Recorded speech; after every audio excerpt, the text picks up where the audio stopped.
आइए स्टार्ट करते हैं। आज किसान विद्रोह के बारे में स्टडी करेंगे और कारण और जो स्वरूप है उसका 19वीं सदी के मुद्दे, स्थानीय और नेतृत्व, स्थानीय हिंसक विरोध और जो 20वीं सदी के राष्ट्रीय मुद्दे हैं और जो प्रमुख विद्रोह के बारे में स्टडी करेंगे। तो आइए आगे चलते हैं, कारण के बारे में स्टडी करते हैं।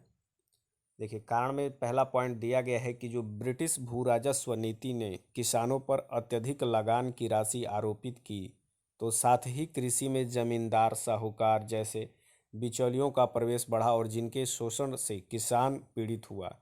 सरकार की जो औपनिवेशिक नीति ने जिस महाजनी प्रथा को बढ़ावा दिया और उससे किसान अपने भूमि अधिकारों से वंचित होने लगा। इस महाजनी शोषण से किसानों की जो ऋणग्रस्तता बढ़ी, अतः किसानों की कठिनाइयाँ बढ़ी। और दूसरा पॉइंट दिया है इसी में कि इस तरह कृषि के जो वाणिज्यीकरण और औपनिवेशिक चरित्र ने किसानों को नकदी फसलों की खेती के लिए बाध्य किया। इसी क्रम में एक तरफ कपास, जूट, अफीम जैसी फसलों का उत्पादन बढ़ने से जो खाद्यान्न उत्पादन में कमी आई और दूसरी तरफ अंग्रेज खाद्यान्न की निकासी भी कर रहे थे, जो फलतः किसानों की कठिनाइयाँ बढ़ी। और तीसरा कारण स्टडी करते हैं कि जो ब्रिटिश मुक्त व्यापार की नीति से हस्तशिल्प उद्योगों का पतन हुआ, शिल्पकार बेरोजगार हुए और वे कृषि कार्य करने हेतु बाध्य हुए। इससे कृषि के पर अतिरिक्त बोझ बढ़ा और कृषि और भी पिछड़ गई। उत्पादन में कमी एवं किसानों की जो क्रय शक्ति में कमी से अकाल की बारंबारता बढ़ी, जो फलतः किसानों के कष्ट बढ़े।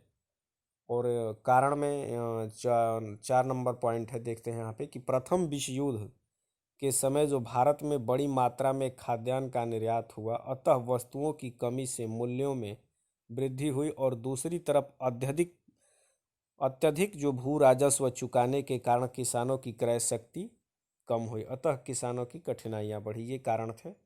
और पांचवा कारण क्या था, देखते हैं कि 1917 में रूस की जो साम्यवादी क्रांति की सफलता से प्रेरित होकर भारत में जो साम्यवादी दल बने और विभिन्न किसान संगठन बने, जिन्होंने किसानों को एकजुट होकर शोषण से मुक्ति के लिए प्रेरित किया।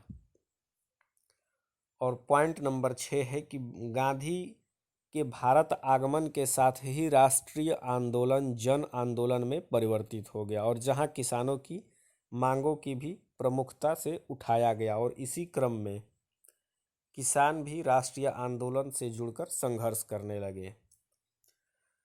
और आगे स्टडी करते हैं जो कि 19वीं सदी के कृषक विद्रोह का जो स्वरूप है उसके बारे में। देखिए, 19वीं सदी का कृषक विद्रोह का स्वरूप क्या था, उसमें पहला पॉइंट दिया गया है कि 19वीं सदी के किसान आंदोलन जो स्थानीय एवं तत्कालिक जो समस्याओं से जुड़े हुए थे, वे अपने शोषण के लिए भारतीय जमींदार और साहूकार को उत्तरदायी मानकर संघर्ष कर रहे थे, जो वस्तुतः किसानों की दृष्टि अभी व्यापक नहीं हुई थी और वे ब्रिटिश औपनिवेशिक शोषण के जो स्वरूप को नहीं समझ पा रहे थे। 19वीं सदी में जो उसका था, दूसरा पॉइंट देखते हैं कि 19वीं सदी में किसान आंदोलन में नेतृत्वकर्ता एवं मुद्दे स्थानीय थे और यह जो स्वतः स्फूर्त भी दिखाई देते हैं, जो साथ ही में ये हिंसक जो स्वरूप से युक्त थे और जो चमत्कारिक शक्तियों में विश्वास भी करते थे। और आगे स्टडी करते हैं कि 20वीं सदी के कृषक विद्रोह का स्वरूप। इसमें पहला पॉइंट है कि 20वीं सदी में कृषक आंदोलन का जो स्वरूप व्यापक हो गया, आर्थिक मांगों के साथ साथ राजनीतिक मांगे भी जुड़ गई, जो वस्तुतः किसान अब राष्ट्रीय चेतना से युक्त होकर राष्ट्रीय आंदोलन से जुड़ गए, जो फलतः स्वराज की प्राप्ति और नेताओं को जेल से रिहा करवाना, जो अन्यायपूर्ण कानूनों को समाप्त करना जैसी मांगों से युक्त हुए। और आगे दूसरा पॉइंट है कि 20वीं सदी के किसान आंदोलन में संघर्ष की आधुनिक राजनीति पद्धतियां दिखाई देती है, जैसे धरना प्रदर्शन, जेल भरो आंदोलन। और तीसरा पॉइंट है कि 20वीं सदी में किसान आंदोलन का जो नेतृत्व प्रांतीय एवं राष्ट्रीय नेताओं द्वारा किया गया, जैसे चंपारण में किसान आंदोलन का जो नेतृत्व गांधी ने किया। और चौथा पॉइंट है कि 20वीं सदी के किसान आंदोलन समाजवादी विचारधारा से जुड़ गए और इसी क्रम में अनेक किसान संगठन जैसे अवध किसान सभा, आंध्र रैयत संघ और अखिल भारतीय किसान सभा आदि। आगे स्टडी करते हैं जो कि प्रमुख किसान विद्रोह के बारे में। इसमें पहला पॉइंट दिया गया है सन्यासी विद्रोह, जो 1763 से लेकर 1800 ईस्वी तक। इसमें पहला पॉइंट है कि इनके प्रमुख जो नेतृत्वकर्ता मंजर शाह, मूसा शाह और भवानी पाठक थे। और दूसरा पॉइंट है कि यह विद्रोह बंगाल में पड़े अकाल के पश्चात हुआ, जो वस्तुतः खाद्यान्न की कमी के कारण किसान असंतुष्ट थे। तो दूसरी तरफ अंग्रेजों ने तीर्थ स्थानों की यात्रा पर भी प्रतिबंध लगा दिया, अतः लोगों में असंतोष पैदा हुआ। इसी क्रम में ब्रिटिश व्यापारिक केंद्रों पर हमला किया गया और विद्रोह में हिंदू मुस्लिम दोनों शामिल थे। इस विद्रोह का वर्णन जो बंकिम चंद्र चटर्जी ने अपनी पुस्तक आनंद मठ में किया। और दूसरा है इसमें पॉइंट नील विद्रोह के बारे में 1859। नील विद्रोह के बारे में देखते हैं। यहाँ पे पहला पॉइंट दिया गया है कि नील की खेती करने वाले किसानों ने अपने ऊपर हो रहे अत्याचार के विरुद्ध विद्रोह किया। इसके प्रमुख नेता दिगंबर विश्वास, विष्णु विश्वास थे।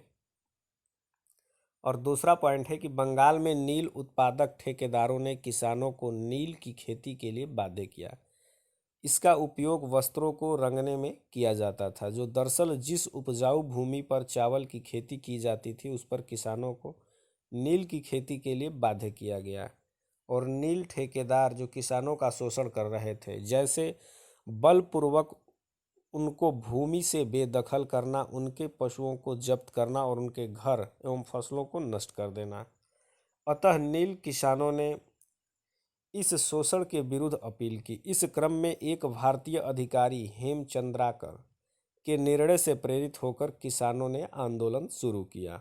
और तीसरा पॉइंट है जो वस्तुतः हेमचंद्राकर ने सरकारी नियमों को समझने में भूल कर स्थानीय पुलिस को यह सुनिश्चित करने का निर्देश दिया कि किसान अपनी भूमि पर अपनी इच्छा अनुसार फसल उगा सके, जो अतः किसानों ने नील उत्पादन के विरुद्ध प्रार्थना पत्र देना शुरू किया। और जब कोई कार्यवाही नहीं हुई तो किसानों ने विद्रोह किया। और चौथा पॉइंट है कि नील विद्रोह की जो व्यापकता को देखते हुए ब्रिटिश सरकार ने नील आयोग का गठन किया, जिसका अध्यक्ष सिटनकर था। और आयोग ने नील किसानों की मांग को सही बताया, अतः सरकार ने कहा कि किसानों को नील की खेती के लिए बाध्य नहीं किया जाएगा। और पांचवा पॉइंट है कि नील किसानों के कष्ट का वर्णन दीनबंधु मित्र ने नील दर्पण पुस्तक में किया। और छठा पॉइंट है कि नील विद्रोह के संदर्भ में जो वायसराय केनिंग ने कहा कि जितनी चिंता मुझे 1857 के विद्रोह के संदर्भ में थी, उतनी चिंता मुझे इस विद्रोह के संदर्भ में भी है। और तीसरा पॉइंट देखते हैं पवाना जो विद्रोह था 1873 में, पावना विद्रोह। इसमें पहला पॉइंट दिया गया है कि बंगाल में 1859 में एक सरकारी नियम के तहत किसानों को यह सुरक्षा दी गई कि 12 वर्ष तक एक ही भूमि पर खेती करने वाले किसानों को जमींदारों द्वारा बेदखल नहीं किया जा सकता, किंतु जमींदार इस नियम का उल्लंघन कर किसानों को भूमि बदल बदल कर खेती करवाकर उनका शोषण कर रहे थे। अतः किसानों ने जमींदारों से असंतुष्ट होकर विद्रोह किया और लगान देने से इनकार कर दिया। देखिए जो पावना विद्रोह का दूसरा पॉइंट है कि यह विद्रोह ईशान चंद्र राय और शंभू पाल खुदीमुल्ला के नेतृत्व में हुआ। इस विद्रोह की खास बात यह थी कि ब्रिटिश सरकार के प्रति किसानों की जो भक्ति बनी रही। उन्होंने घोषणा की कि हम महारानी और सिर्फ महारानी की रैयत होना चाहते हैं। रैयत का संबंध खेती से है और यह कथन किसानों के सीमित दृष्टिकोण पर परिचायक है, जो 19वीं सदी के किसान विद्रोह के स्वरूप को उद्घाटित करता है। और पावना विद्रोह में तीसरा पॉइंट है कि जो वस्तुतः किसान अपने निकटवर्ती शोषक को तो पहचान रहे थे, किंतु दूर स्थित मूल शोषक करता है, अर्थात यानी कि ब्रिटिश जो औपनिवेशिक सरकार को नहीं पहचान रहे थे। इस तरह यह विद्रोह सामंतवाद विरोधी तो था, किंतु जो साम्राज्यवाद विरोधी नहीं था। इस विद्रोह का ब्रिटिश इंडिया एसोसिएशन एवं उसके मुख्य पत्र हिंदू जो पैट्रियार्क द्वारा किया गया। देखिए यहाँ पे एक क्वेश्चन राइज हुआ है कि हम महारानी और सिर्फ महारानी के रैयत होना चाहते हैं, इस कथन की समीक्षा कीजिए। देखिए ऊपर दिया गया जितना भी हम लोग स्टडी किए हैं उससे हम लिख सकते हैं। यहाँ पे पहला पॉइंट है कथन का आशय क्या है कि उपरोक्त कथन पाबना किसानों ने ब्रिटिश के प्रति अपनी जो स्वामी भक्ति को प्रदर्शित करते हुए कहा कि यह कथन 19वीं सदी के किसान विद्रोह के स्वरूप को उद्घाटित करता है। और दूसरा पॉइंट है इसमें कि पाबना विद्रोह का कारण और परिस्थितियों के बारे में है जो 1859 के बंगाल रेगुलेशन के तहत। और तीसरा समीक्षा, किसानों ने अपने जो निकट शोषक की पहचान तो कर रहे थे किंतु मूल शोषणकर्ता ब्रिटिश औपनिवेशिक शक्ति की पहचान नहीं कर पा रहे थे। और 4 नंबर है निष्कर्ष में कि यह विद्रोह सामंतवाद विरोधी है किंतु साम्राज्यवाद विरोधी नहीं है। दरअसल में 19वीं सदी के किसान अभी परिपक्व दृष्टि से रहित थे, जो राष्ट्रीय चेतना जैसी अवधारणा भी नहीं थी। देखिए इसका ये आंसर इस तरह लिखा जाएगा कि हम महारानी और सिर्फ महारानी के रैयत होना चाहते हैं और इस कथन की समीक्षा कीजिए। और दूसरा जो हमारा प्रश्न यहाँ पे राइज हुआ है उसको देखते हैं कि उपरोक्त कथन के आलोक में 19वीं सदी के कृषक विद्रोह का स्वरूप निर्धारित कीजिए। वही कथन, आशय और विद्रोह का कारण, समीक्षा 19वीं सदी और 20वीं सदी का किसान आंदोलन का इससे लिख सकते हैं यहाँ पे। और देखिए आगे स्टडी करते हैं जो 4 नंबर है दक्कन के दंगे 1875 ईस्वी। इसमें पहला पॉइंट दिया गया है कि किसानों अथवा रैयतों द्वारा महाराष्ट्र क्षेत्र में कपास की खेती के कारण मांग बढ़ने से किसानों को जो थोड़े समय के लिए लाभ मिल रहा था वही कुछ समय पश्चात जो कपास की मांग में कमी आने के फलस्वरूप अत्यधिक जो आर्थिक कठिनाइयों के चलते किसानों में असंतोष पैदा हुआ और उन्होंने विद्रोह किया, जिसे दक्कन के दंगे कहा जाता है। और दूसरा पॉइंट है कि वस्तुतः 1860 में अमेरिकी गृह युद्ध आरंभ होने के कारण अमेरिकी कपास का इंग्लैंड आना बाधित हो गया, अतः इंग्लैंड के औद्योगिक आवश्यकताओं की पूर्ति के लिए भारत के दक्कन क्षेत्र में कपास उत्पादन पर बल दिया गया। और इसी समय ब्रिटिश सरकार ने दंगे में भू राजस्व में 50% तक वृद्धि कर दी, किंतु जब अमेरिकी गृह युद्ध समाप्त हुआ और अमेरिका इंग्लैंड व्यापार सुचारू रूप से चलने लगा तो दक्कन कपास की मांग में कमी आई, जो फलतः कपास उत्पादकों को मंदी का सामना करना पड़ा। जबकि बढ़ाई गई भू राजस्व की राशि में सरकार ने कोई कमी नहीं की, जो अतः किसानों की कठिनाइयां बढ़ी और उन्होंने विद्रोह किया। और तीसरा पॉइंट है कि किसानों ने जगह जगह महाजनों जमींदारों का जो बहिष्कार प्रारंभ किया। इसके तहत किसानों ने महाजनों की दुकानों से खरीदारी करने और उनके खेतों में कार्य करने से मना कर दिया। यह सामाजिक बहिष्कार शीघ्र ही जो कृषि दंगों में बदल गया और ब्रिटिश संस्थानों, महाजनों के घरों, व्यापारिक केंद्रों पर किसानों ने हमला किया। जो ऋण संबंधी कागजात लूटकर जला दिए गए। अंततः सरकार ने कठोर दमन चक्र चलाया और आंदोलन समाप्त किया। इस क्रम में 1879 में दक्कन कृषक राहत जो अधिनियम पारित किया गया, जिसके तहत कुछ समय के लिए लगान वसूली स्थगित कर दी गई। आइए आगे स्टडी करते हैं पाइक विद्रोह 1817 ईस्वी में। इसमें पहला पॉइंट दिया गया है पाइक विद्रोह में कि उड़ीसा में 1803 में ईस्ट इंडिया कंपनी ने खुर्दा पर नियंत्रण स्थापित किया। खुर्दा के शासक परंपरागत रूप से जगन्नाथ मंदिर के संरक्षक थे और धरती पर उनके प्रतिनिधि के रूप में शासन करते थे। ये उड़ीसा के लोगों की राजनीतिक सांस्कृतिक स्वतंत्रता के प्रतीक थे। और दूसरा पॉइंट दिया गया है पाइक विद्रोह में कि उड़ीसा के जो गजपति शासक मुकुंद देव द्वितीय जो अल्पवयस्क थे और इनके संरक्षक जय गुरु थे। अंग्रेजों ने जब गजपति शासकों का अपमान किया तो जय गुरु ने इनका विरोध किया, जो फलतः अंग्रेजों ने इनका क्रूरतापूर्वक दमन किया और जय गुरु के शरीर के अनेक टुकड़े कर दिए गए। और तीसरा पॉइंट है इसमें कि कुछ समय बाद गजपति राजाओं के असंगठित सैन्य दल के जो वंशानुगत प्रमुख बख्शी जगबंधु के नेतृत्व में 1817 में पाइक विद्रोह आरंभ हुआ। ये पाइक उड़ीसा के जो पारंपरिक भूमिगत रक्षक सेना थे और योद्धाओं के रूप में वहाँ के लोगों की सेवा भी करते थे।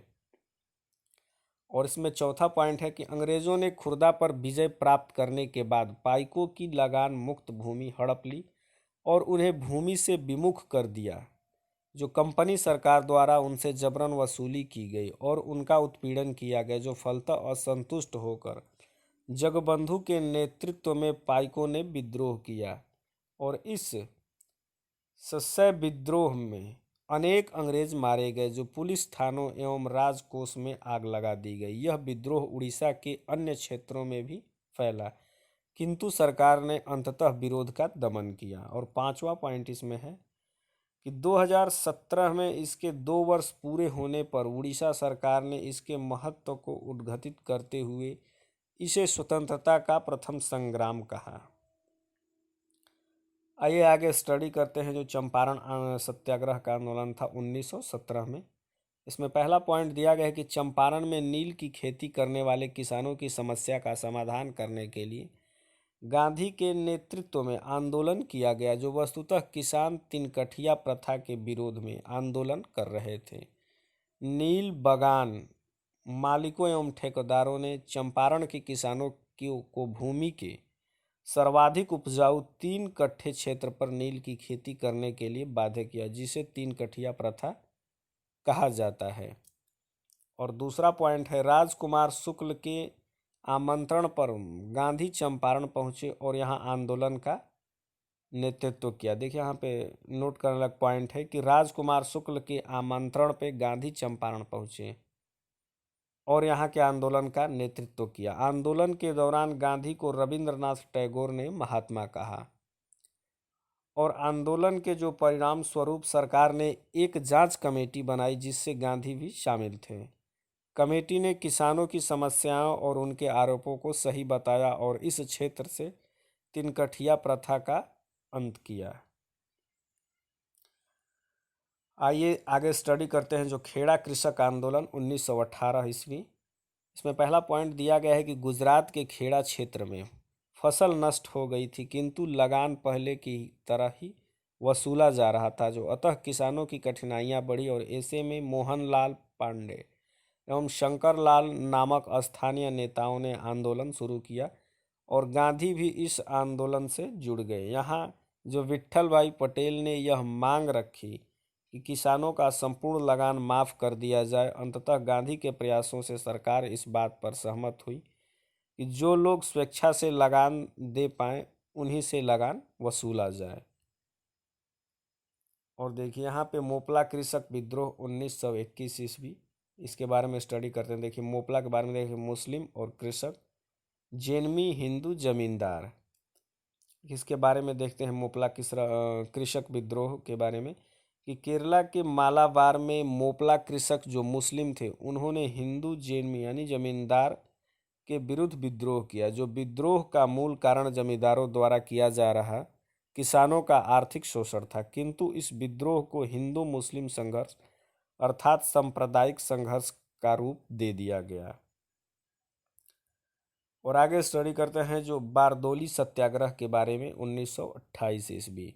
इसमें पहला पॉइंट दिया गया है कि गुजरात में बारदोली के किसानों ने लगान वृद्धि के खिलाफ संघर्ष किया, जो वस्तुतः सरकार ने भू राजस्व में 22% की वृद्धि की, जिसका किसानों ने विरोध किया। यहाँ आंदोलन का नेतृत्व वल्लभ भाई पटेल ने किया। गांधी भी इस आंदोलन से जुड़े।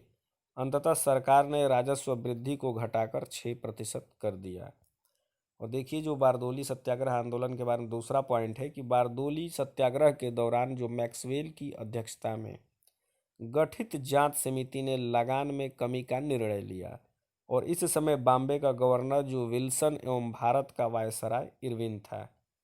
और तीसरा पॉइंट है कि बारदोली सत्याग्रह के दौरान महिलाओं ने वल्लभ भाई पटेल को सरदार की उपाधि दी।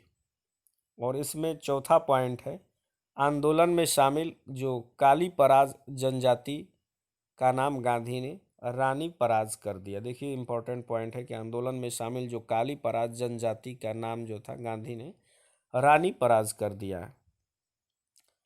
और आगे स्टडी करते हैं जो अखिल भारतीय किसान सभा 1936 ईस्वी। देखिए यहाँ पे इसका गठन, जो अखिल भारतीय समाज का जो गठन है 1936 में हुआ और पहली बैठक लखनऊ में हुई। इसकी अध्यक्षता सहजानंद सरस्वती ने किया और इसके सचिव जो थे NG रंगा थे। और इन सभा में किसानों का घोषणा पत्र जारी हुआ जिससे प्रमुख बिंदु थे। इसमें पहला पॉइंट दिया गया है कि भू राजस्व में 50% की कमी की जाए और दूसरा जो ऋण वसूली स्थगित कर दी जाए। और तीसरा पॉइंट है कि आर्थिक शोषण से किसानों को मुक्ति मिले। और चौथा पॉइंट है कि जमींदारी प्रथा समाप्त की जाए। और पांचवा पॉइंट है कि साहूकारों को लाइसेंस दिया जाए ताकि वे निर्धारित ब्याज दर पर ही ऋण दें। और छठा पॉइंट है जो कृषि फसलों का उचित मूल्य दिया जाए। अब आगे स्टडी करते हैं तेभागा कृषक आंदोलन 1946। देखिए इसमें तेभागा कृषक आंदोलन में दिया गया है कि बंगाल के जो कंपाराम सिंह एवं भुवन सिंह के नेतृत्व में तेभागा आंदोलन चला। आंदोलन का जो मुख्य कारण जो था बटाईदारी व्यवस्था के अंतर्गत हो रहा किसानों का शोषण था। अतः किसानों ने यह घोषणा किया कि फसल उत्पादन का 2/3 भाग स्वयं रखेंगे और जमींदारों को केवल 1/3 ही देंगे। इस कारण से तेभागा आंदोलन कहा गया, यानी 1/3 होगा तो इसको तेभागा आंदोलन कहा गया। आगे स्टडी करते हैं तेलंगाना जो कृषक आंदोलन 1946 से 51 तक। देखिए तेलंगाना कृषक आंदोलन के बारे में दिया गया है कि निजाम द्वारा जो शासित हैदराबाद क्षेत्र में किसानों द्वारा यह आंदोलन किया गया, जो वस्तुतः द्वितीय विश्व युद्ध के समय से कृषक असंतोष बढ़ रहा था क्योंकि किसानों के कम दाम पर भी अनाज की वसूली की जा रही थी। यहाँ जो रियासत की पुलिस तथा जमींदार समर्थक लोगों द्वारा किसानों के विरुद्ध कार्यवाही की गई। इसी क्रम में किसानों द्वारा हथियार उठाया गया, जो पुलिस द्वारा स्थानीय नेता, यहाँ पे लिखा गया है कि कुमौरिया की हत्या के पश्चात किसानों का संघर्ष उग्र हो गया और यहाँ कम्युनिस्ट पार्टी किसानों को प्रोत्साहित कर रही थी। अतः निजाम की सरकार ने कम्युनिस्ट पार्टी को प्रतिबंधित कर दिया और यहाँ किसान जो छापामार युद्ध प्रणाली यानी गुरिल्ला युद्ध के माध्यम से संघर्ष कर रहे थे। इस संघर्ष में हथियारों के रूप में लाठी, पत्थर एवं मिर्च पाउडर का भी प्रयोग हुआ। और तीसरा पॉइंट है कि यह आंदोलन स्वतंत्रता संघर्ष के बाद तक चला और इस तरह तेलंगाना कृषक आंदोलन भारतीय इतिहास में सर्वाधिक लंबे समय तक चले छापामार कृषक संघर्ष का उदाहरण बना। और देखिए आगे स्टडी करते हैं पुनप्पा जो वायलार संघर्ष था 1946 ईस्वी में।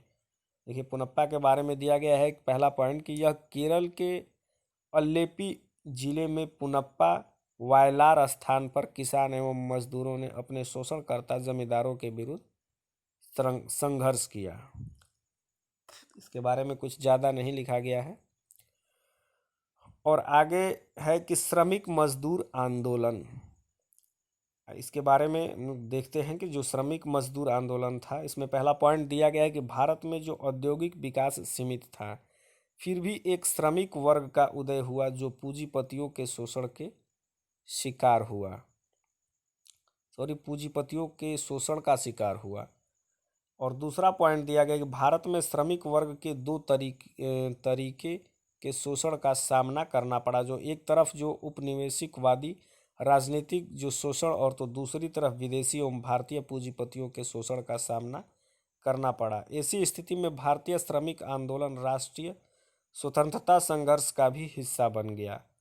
और तीसरा पॉइंट है कि बंगाल में 1870 में एक ब्रह्म समाजी नेता जो शशिपाद बनर्जी ने श्रमिक क्लब की स्थापना की और भारतीय श्रमजीवी पत्र का प्रकाशन किया। काफ़ी इम्पोर्टेंट पॉइंट है कि बंगाल में, ये तीसरा पॉइंट, कि बंगाल में 1870 में एक ब्रह्मवादी समाजी नेता शशिपाद बनर्जी ने श्रमिक क्लब का स्थापना की और भारतीय श्रमजीवी पत्र का प्रकाशन किया। और चौथा पॉइंट है, नारायण मेधाजी लोखंडे ने बॉम्बे में 1890 में बॉम्बे मिल हैंड एसोसिएशन की स्थापना की और दीनबंधु नामक समाचार पत्र का प्रकाशन किया।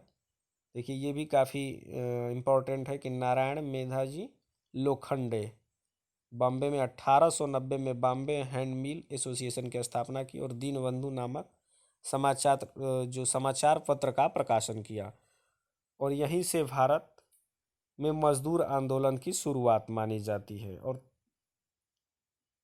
नेक्स्ट पॉइंट है पांचवा, कि भारत में प्रथम संगठित जो श्रमिक आंदोलन के तहत 1899 में रेलवे ने मजदूरों द्वारा की गई हड़ताल थी।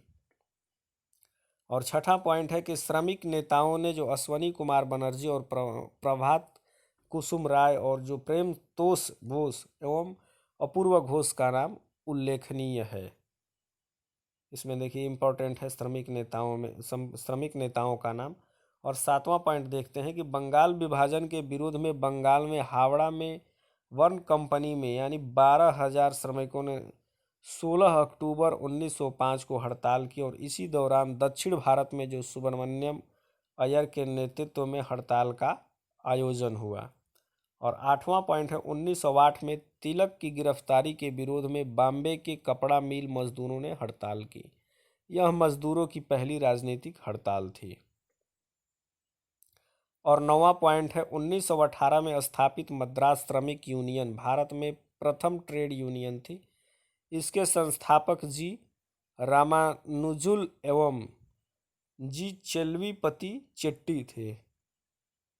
देखिए यहाँ पे थोड़ा सा नेम कॉम्प्लिकेटेड है, चेल्वीपति चेट्टी थे। और प्रथम अध्यक्ष बीपी वाडिया थे। और 10वां पॉइंट है, 1918 में गांधी ने अहमदाबाद टेक्सटाइल लेबर एसोसिएशन की स्थापना की। और 11वां पॉइंट है कि 1920 में all India trade union Congress यानी कि AITUC की स्थापना हुई, जो लाला लाजपत राय इसके प्रथम अध्यक्ष एवं सचिव चमन लाल थे। और 12 नंबर है कि 1923 में मद्रास के समुद्र पर जो सिंगारवेलु चेट्टी द्वारा आयोजित सभा में पहली बार मई दिवस मनाया गया। और 13 नंबर है, 1926 में जो ट्रेड यूनियन अधिनियम पारित किया गया, जिसके तहत व्यापार संघों को एक वैध संगठन के रूप में मान्यता दी गई और उनके पंजीकरण संबंधी जो कानूनों की व्याख्या की गई। इस अधिनियम के तहत पंजीकृत होने वाली पहली union Bombay textile labour union थी। और 14 नंबर है कि 1929 में सरकार ने श्रमिक विवाद अधिनियम पारित किया, जिसके तहत श्रमिक विवादों का समाधान करने हेतु जांच परामर्श आयोग की स्थापना को अनिवार्य बना दिया गया और रेलवे, डाक व्यवस्था एवं विद्युत जैसी सार्वजनिक सेवाओं में हड़तालों पर रोक लगा दी। और 15 पॉइंट है कि इसमें 1929 में सरकार ने 32 श्रमिक नेताओं को मेरठ षड्यंत्र केस के तहत गिरफ्तार किया, जिसे 3 अंग्रेज ब्रैडले ने और हचिसन एवं एस्प्रेट शामिल थे। और 16 नंबर है कि वस्तुतः ये सभी साम्यवादी विचारधारा के लोग थे। और 17 नंबर है कि 1929 में AITUC के अध्यक्ष जवाहरलाल नेहरू थे। इससे अलग होकर VV गिरी की अध्यक्षता में इंडियन ट्रेड यूनियन फेडरेशन का गठन हुआ। और 18 नंबर पॉइंट है कि 1947 में वल्लभ भाई पटेल ने Indian national trade union Congress की स्थापना की। और आगे स्टडी करेंगे विभिन्न औद्योगिक आयोग एवं कानून के बारे में। देखिए आगे स्टडी करते हैं विभिन्न औद्योगिक आयोग एवं कानून के बारे में। इसमें पहला पॉइंट दिया गया है कि प्रथम कारखाना आयोग 1875 में बॉम्बे में स्थापित हुआ। जो इसकी सिफारिश पर प्रथम फैक्ट्री एक्ट 1881 में वायसराय रिपन के काल में बना। इसके तहत निम्नलिखित कदम उठाए गए। और देखिए इसमें दिया गया है कथन में ए करके कि बाल श्रमिकों की सुरक्षा की बात की गई, अतः 7 वर्ष से कम आयु के बच्चों को कारखाने में नहीं लगाया जा सकता था। और बी पॉइंट है कि 12 वर्ष से कम आयु के बच्चों के काम के घंटों को सीमित किया गया।